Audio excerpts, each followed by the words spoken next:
If opportunity presents itself, if I am attacked, how will I defend myself? You can't let your guard down.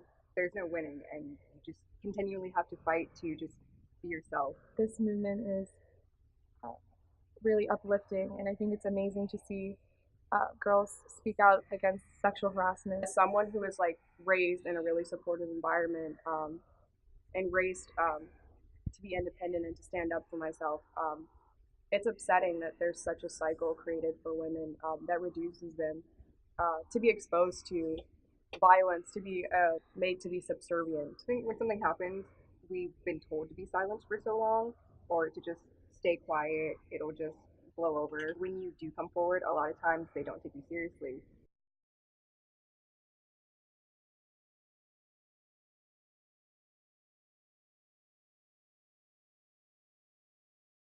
It was a story that should have been told all along.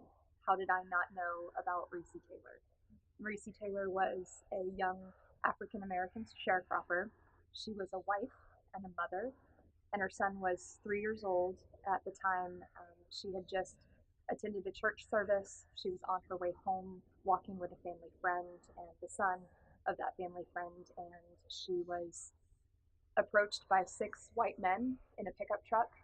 She was kidnapped, she was blindfolded, and then she was raped. The government of Alabama did absolutely nothing to help her. It struck me.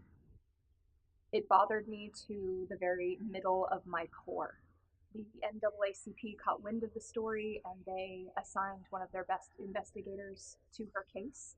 And that investigator happened to be Rosa Parks. 11 years later, Rosa Parks decided on a bus one afternoon that she had had enough, that she had had enough of inequality, of women being silenced, of women living in fear. That can't happen. We need more people to stand up.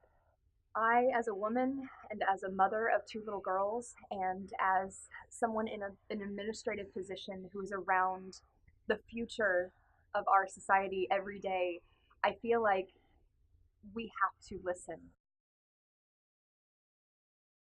For the first time, we see women speaking out on their own against the violence that has been uh, pretty much put on the back burner for a really long time.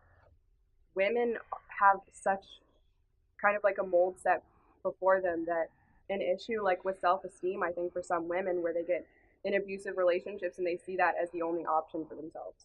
I think we're expected to be like delicate flowers almost. Like we have to be in a sense perfect. It's really just sad almost that these disgusting criminals just beat up women in order to feel some kind of power. They feel the need to hurt other humans in order to feel in control. Sexual harassment is not limited to someone that you don't know. It can be someone that you've been close with for a long time. It can be a family member. It can be literally anyone. It's a major problem in the United States and across the world, as that's typically the power dynamic in a marriage goes husband at the top and wife at the bottom. We have young men and young women being told that they have to maintain their respective spheres, and they need to that men need to be dominant. Women are told that they need to be subservient. I think that this problem like should not be limited just in terms of women because there is also a stigma towards men where we expect men to take on um, a powerful role, a domineering tone in their lives and kind of shut themselves off to the world. It's kind of a way that strong men can exert control over their families and over their lives, where they don't have as much control in other facets of that. It brings out the worst qualities within the worst kinds of people. So if you have a man who is already dealing with mental issues and is already dealing with anger management issues, and you give him this fear of being in this traditional male role of being controlling, of being in power. To be cold, emotionless, unfeeling, unsympathetic. Um, that's not true, and that will allow for more aggression.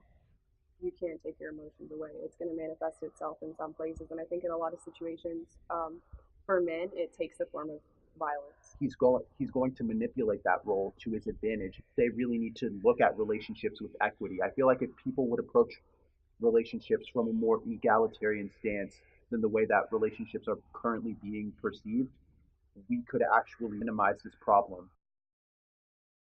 How many more women at this point in 2018 have this kind of story, have a story like Reese Taylor's?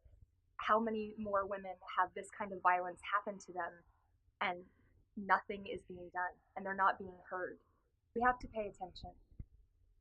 We have to pay attention to the people who feel like they are in a position of inferiority, and we have to bring their stories to light. We have to do more. We have to say more, and we have to be more. We owe Reese Taylor that much. I think that it's our responsibility as other women to support each other, and as a society to not create such a toxic environment for women.